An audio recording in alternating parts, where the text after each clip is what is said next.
Hello and welcome to my channel. Let's see what Rumi has to say today. No, I'm not talking about a roommate. I'm talking about Rumi the poet. Oh, the spiritualist. All about love. I love love. All right. What message do you have for us today, Spirit? Whirling Goddess. It's a beautiful picture. Number 30. Whirling Goddess. Life Path 3. Her birthday is the 30th of the month. Let's see what the Whirling Goddess has to convey.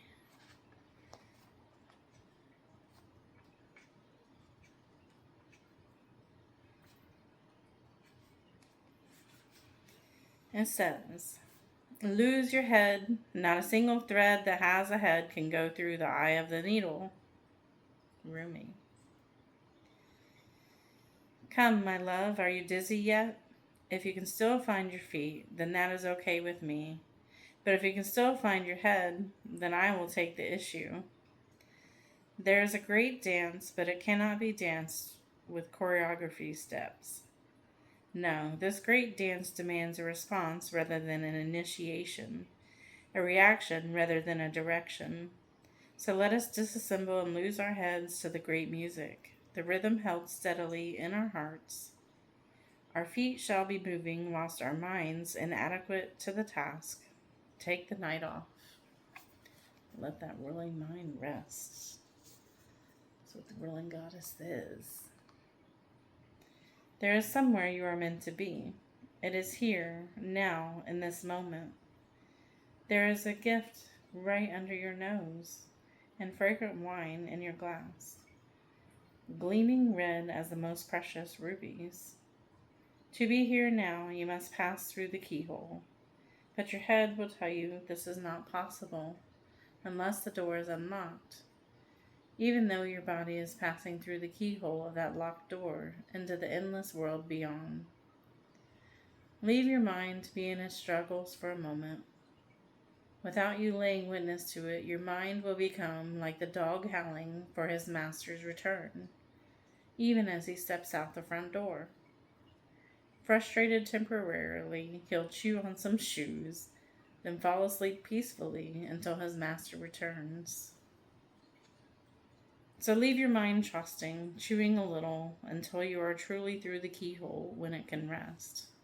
Leave it be. Instead, come dance with me. The oracle brings you a message. You are at the point of growth where your mind can hold you back rather than urge you forward. If you have, like so many, used your mind to support you, to shore up your sense of self in the world, and to gain a sense of certainty about how the world works, then this is no easy leap. It will seem as though you are being asked to pass through the keyhole. Of course, your mind will stop and argue for all the reasons why the door should be opened instead of remaining closed, making the task seem so much harder than it needs to be. But this is the mind in resistance. I truly feel that, anytime that you have that resistance in your mind of whirling, whirling, whirling, I'm like, is that my fears? Or is that God trying to speak to me or through me? Or, I guess what I've learned though is that anything that comes from God or whoever you believe in is kind of as a statement in your head. The questions are what you have to ignore because you need to live life in the present and make that statement.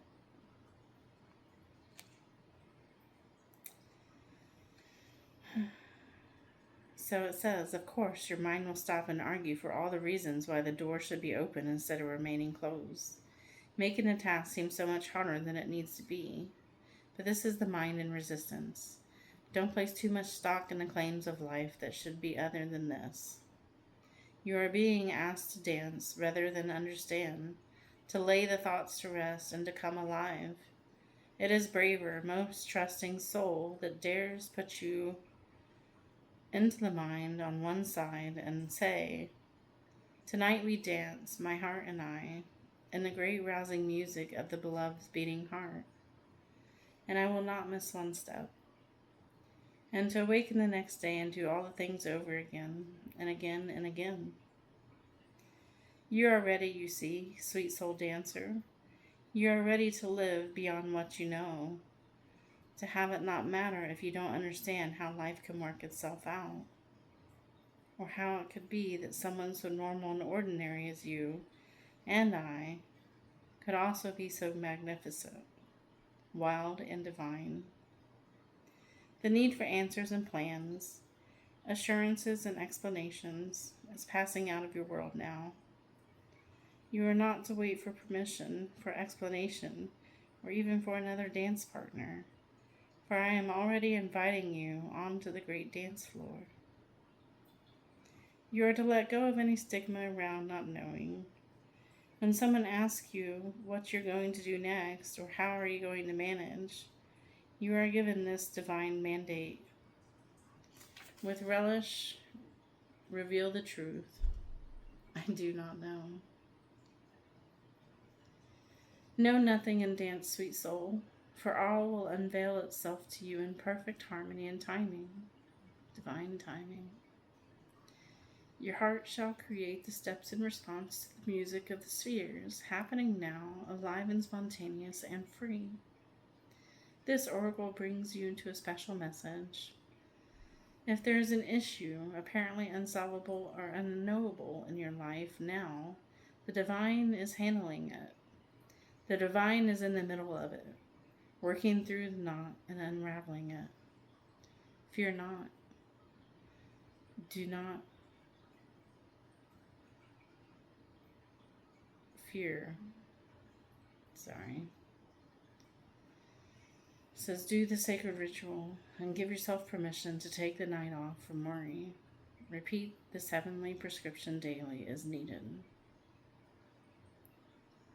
So your sacred ritual is to say aloud, I give my heart permission to lead this dance. I give my mind some time off. No more worry or doubt, planning or resisting. Instead, I surrender. Instead, I open. Instead, I allow. And all unfolds with perfection, divine timing, and the miracle of grace. With Rumi as my soul witness, so be it. That's powerful. I needed that message. Live in the here and now.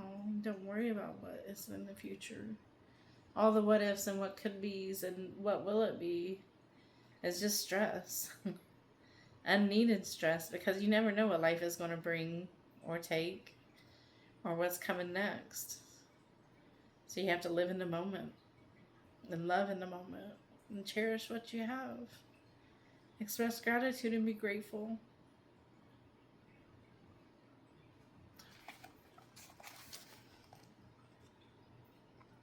And there's your sacred ritual in case you need to zoom in on it. Man, I hope that touched your heart as much as it did mine. Thank you for listening to this message. I love you more than you'll ever know.